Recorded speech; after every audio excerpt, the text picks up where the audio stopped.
So guys, ngayong araw na ito, ang gagawin natin ay i-check natin yung may tumutunog sa ating makina.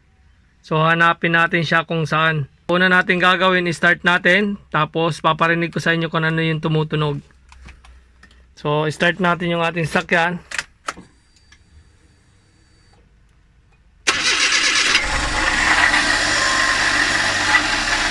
So ayan guys, parang kumukudkud siya na parang bracket. Kung naririnig nyo, medyo malakas yung tunog. Yan.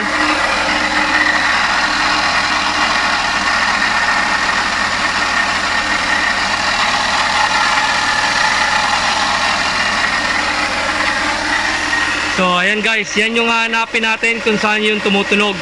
Dito siya sa may parting makina. Ang gagawin natin ay tatanggalin muna natin yung ating belt, yung belt na nakakabit sa ating compressor. Tapos start po natin ulit. Titingnan natin kung tumutunog pa rin, kasi ang duda ko dyan ay parang bearing siya or yung ating water pump. So ngayon, ang gagawin natin, tanggalin natin yung belt muna dun sa may compressor. Pagka hindi pa rin nawala yung tunog, tatanggalin natin ulit yung belt dun sa may nakakabit sa may alternator natin, water pump, at dun sa ating pulley, so crankshaft pulley. I-check natin yan para mahanap natin kung saan yung problema. So simulan na natin. Pero pagka uminit, medyo nawawala yung tunog. So ayan. Ang gagawin natin, jajakan natin yung ating sasakyan, iangat natin, tanggalin natin yung belt, yung ating serpentine belt. So ayan nga guys, natanggal na natin yung ating serpentine belt. Yung ating tensioner bearing natanggal na rin po natin. Tapos sinubukan na rin po natin pagkatapos natin tanggalin yung ating serpentine belt na nakakabit po sa ating compressor at pulley. So ganun pa rin po, maingay pa rin po siya. So ngayon tinanggal na natin yung serpentine belt na nakakabit po sa ating alternator, water pump, at sa ating pulley. So subukan natin ulit, panda rin kung mawawala yung tunog. So ibig sabihin po, pag nawala yung tunog, ang problema po natin ay sa ating mga pulley or sa ating water pump or sa ating alternator. So yan po yung magiging problema pagka hindi na po tumunog. Pero pagka tumunog pa rin po, ibig sabihin po sa ating makina na yung ating problema. So ngayon susubukan natin panda rin. So sana hindi po siya tumunog, para ang problema lang po natin sa ating mga pulley at sa ating water pump.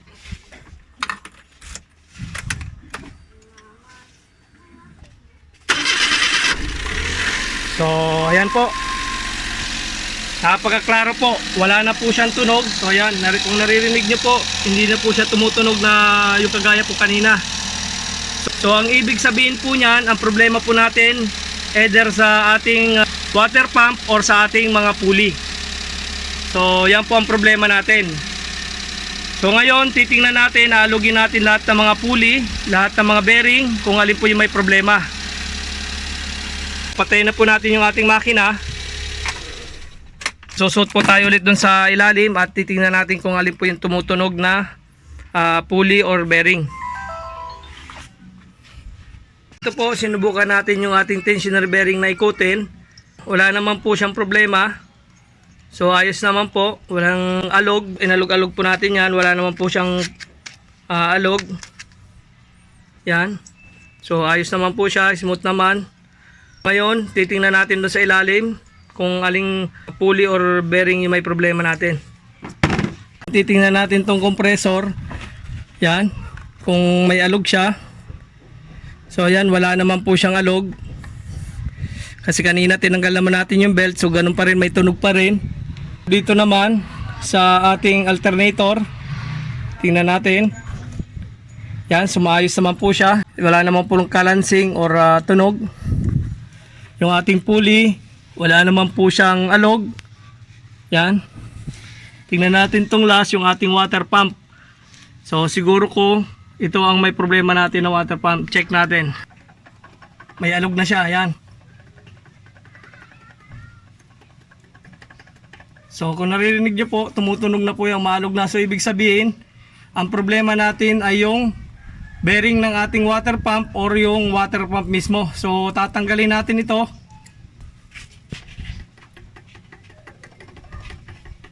So ayan po, water pump ang problema natin, parang magaspang na, tapos may alog na rin siya.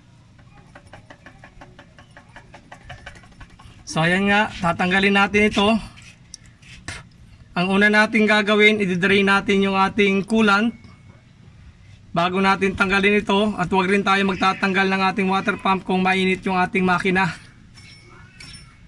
So magpapalit tayo ng ating water pump. Ang mapapansin natin yan, pagka may problema ang ating water pump, medyo maingay, makakarinig tayo na ingay na parang maluwag na bracket or kumakalansing or parang pumapalo na bracket na maluwag. Yun yung napansin ko. Tapos yung ating temperature sa ating makina, so medyo hindi niya na ma-maintain yung 84 degrees Celsius pagka nasa normal driving tayo, nasa diretsong kalsada. So hindi niya na po ma-maintain yun, so halos pumapalo po siya ng 90 pataas hanggang 100 degrees, pero bumababa naman po siya pagka umandar na yung ating auxiliary fan. So yan po ang problema, water pump. So tatanggalin natin ito. So papakita ko rin po sa inyo kung paano natin tatanggalin ito at papalitan. So ayan po, nahanap na natin, na-diagnose natin kung saan po yung problema. So ganyan lang po kadali kung paano mag-diagnose ng ating tunog sa ating makina. Kung hindi natin mahanap, tanggalin natin yung ating belt. Una, yung nakakabit sa ating compressor. Pag ganun pa rin po yung tunog, gagawin natin, papanda rin natin. Kung ganun pa rin po yung tunog, maingay pa rin, papanda rin natin ulit. Tatanggalin natin yung ating belt, yung nakakabit sa ating alternator, water pump at yung sa ating pulley.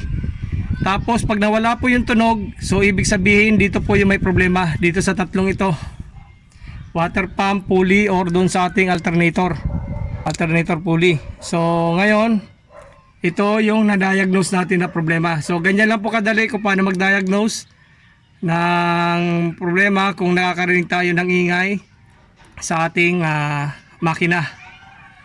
So ayan. So kung nagustuhan nyo po itong ating video, huwag po nating kalimutan i-like, share, and subscribe ang aking channel.